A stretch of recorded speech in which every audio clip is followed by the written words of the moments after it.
پنجے میل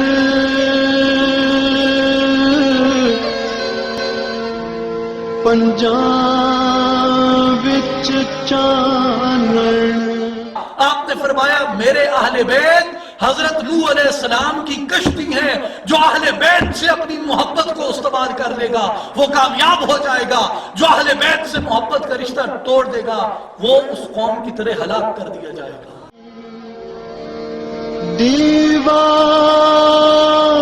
کت ول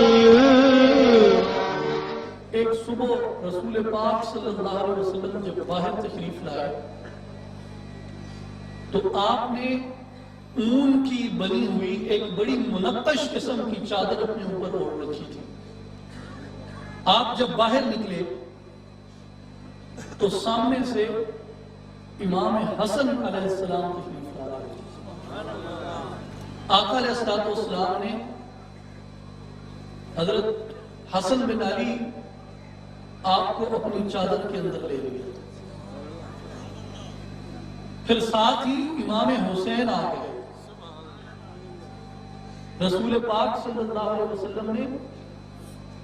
سید الشہداء امام علی مقام سیدنا امام حسین کو بھی اس چادر کے اندر لے لیا۔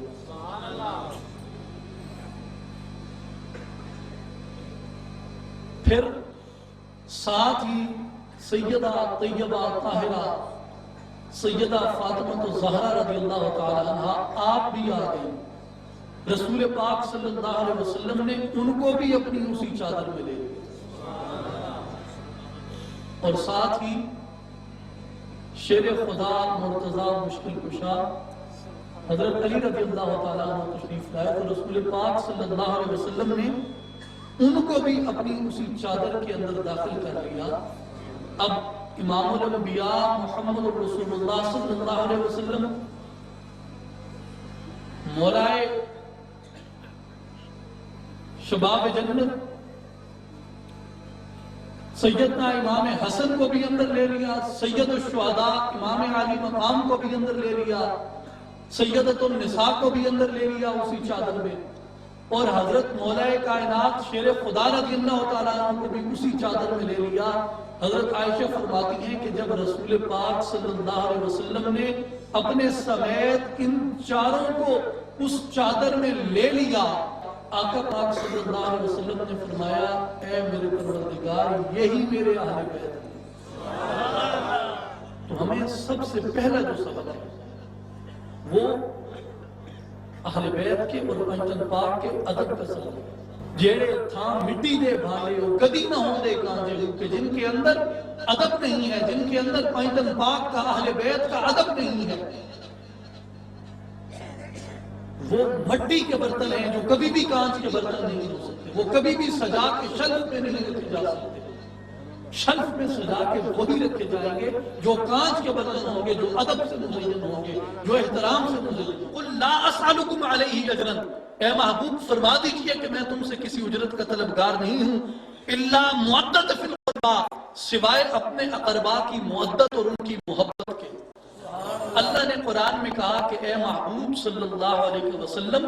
اپنی امت کو یہ ارشاد فرما دیجئے کہ میں تم سے کسی اجرت کا طلبگار نہیں ہوں سوائے اپنے اقربا کی مودت کے، کہ تمہیں ان سے اتنی شدت سے محبت ہو جائے کہ ان کے وسیلے کے بغیر، ان کی محبت کے بغیر، ان سے محبت کا اظہار کیے بغیر، ان سے اکتساب فیض کیے بغیر، ان کے دامن سے اپنے دامن کو گانٹھے بغیر تمہاری زندگی محال ہو جائے، زندگی ممکن ہی ہو جائے۔ حضرت ابو مسعود الانصاری رضی اللہ تعالیٰ عنہ فرماتے ہیں کہ رسول پاک صلی اللہ علیہ وسلم نے فرمایا کہ جس شخص نے نماز پڑھی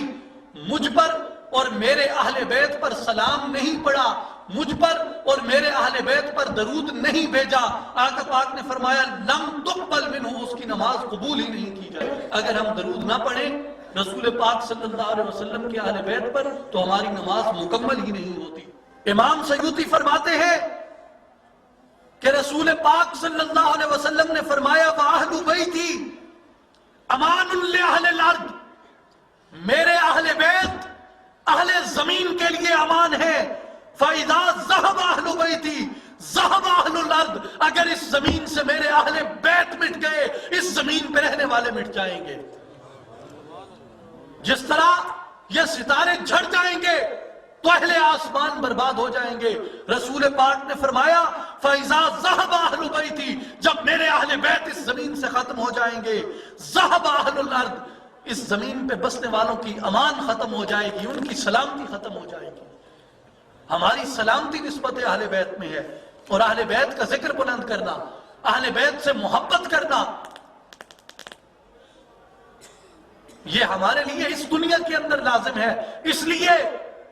کیونکہ اللہ تبارک و تعالی نے اس جہان کی سرداری بھی اور اس جہان کی سرداری بھی اہل بیت کو عطا فرما دی ہے.